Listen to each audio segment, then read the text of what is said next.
you ever had a conversation with someone and from that brief conversation you decided that that was supposed to be the end of your relationship with that person, either friendship or whatsoever?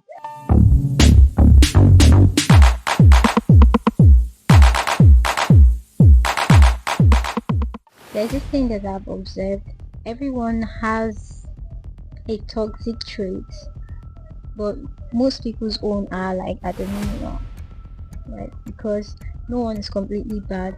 But if someone puts in the work to be a good person, you might not even perceive that that person has a toxic trait, right? So those people that we often see to be toxic or a walking red flag are those ones who don't really care. In fact, they have accepted that they are bad people. They just act the way that they want to act or based on their emotions. Sometimes people's views or opinion on certain things are a revelation of whom they truly are, their perspective, and I feel like that's like a glaring image as to give you a warning sign of the tendency of what that person can do to you. It might seem something like a simple statement that someone can say at a very sensitive moment. There are other stories in which you might talk with people and then they reveal to you about how comfortable they can be with being the villain in people's life.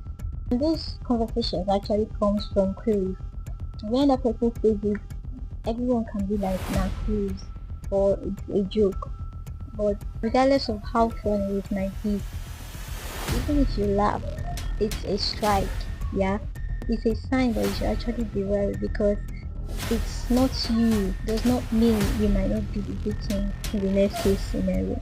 When you see people for when they are, acknowledge their growth and then protect your space. If by your observation you're of the same level of growth, you probably be able to grow.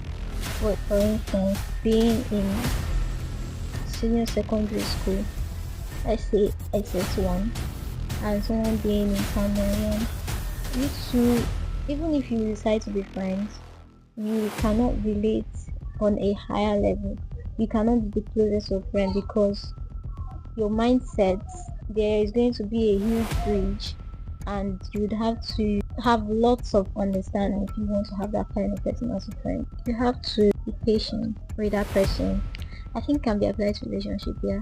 So when people tend to end up with people at different level of maturity with them, and if you are more mature than the other person, you have to be patient. You have to buy lots of patience from the market so that you can be able to deal with that person because in the end you have attained a certain level of growth and you need to be patient with that person to be able to attain that level of growth and get to your point regardless of how someone tries to pretend about their true character.